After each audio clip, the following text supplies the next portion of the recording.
বাংলাদেশের 64টি জেলায় দেখছি তৃণমূলে একটি একক আধিপত্য তৈরি করার চেষ্টা করা হচ্ছে। কোনো ধরনের ভিন্ন মত থাকলেই, কোনো ধরনের ভিন্ন মত প্রকাশ করলেই রাজপথে তার বিরোধিতা করা হচ্ছে। জামালপুরবাসী, এই জামালপুরে একটি একক আধিপত্য তৈরি করা হয়েছিল।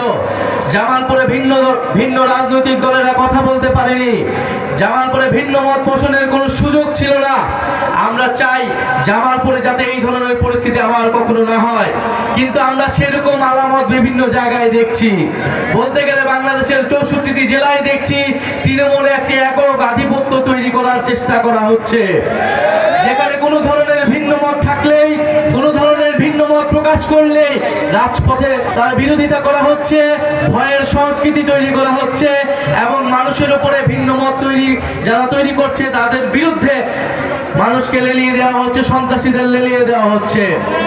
আমরা স্পষ্টভাবে বলতে চাই, গণ অভ্যুত্থানের শক্তি এখনো রাজপথে আছে। আমরা গণ অভ্যুত্থানের সময় সম্পূর্ণভাবে সংগঠিত ছিলাম না, আমাদের কোনো রাজনৈতিক দল ছিল না, ফলে আমরা অনেক কিছুই করতে পারি নাই।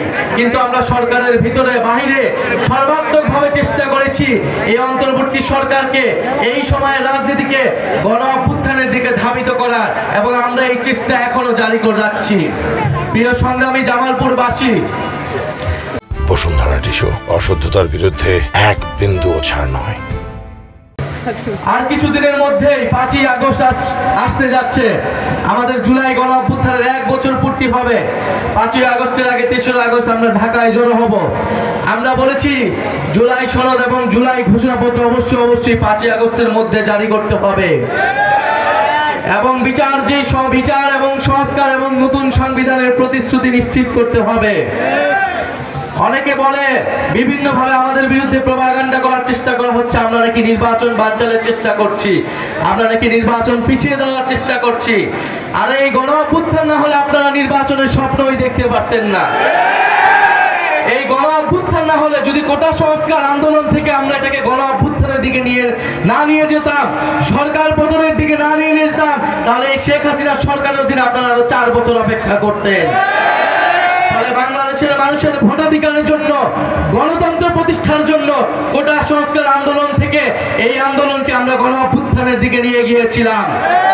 ফলে অবশ্যই আমরা নির্বাচন চাই, আমরা ভোটাধিকার চাই, আমরা মানুষের মত প্রকাশের অধিকার নিশ্চিত করতে চাই। কিন্তু আমরা বলেছি শুধুমাত্র ভোটাধিকারের মাধ্যমে, শুধুমাত্র এক সরকার থেকে আরেক সরকার পরিবর্তনের মাধ্যমে আপনার আমার জীবনের কোনো পরিবর্তন হবে না।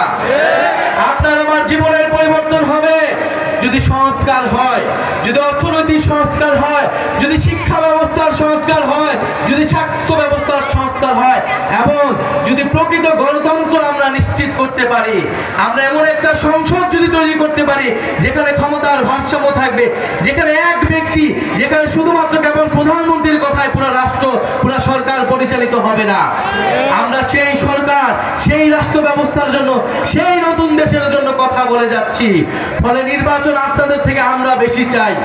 আমরা সংস্কার চাই, বিচার চাই এবং নির্বাচন চাই এবং সর্বোপরি মানুষের ভাগ্যের পরিবর্তন চাই।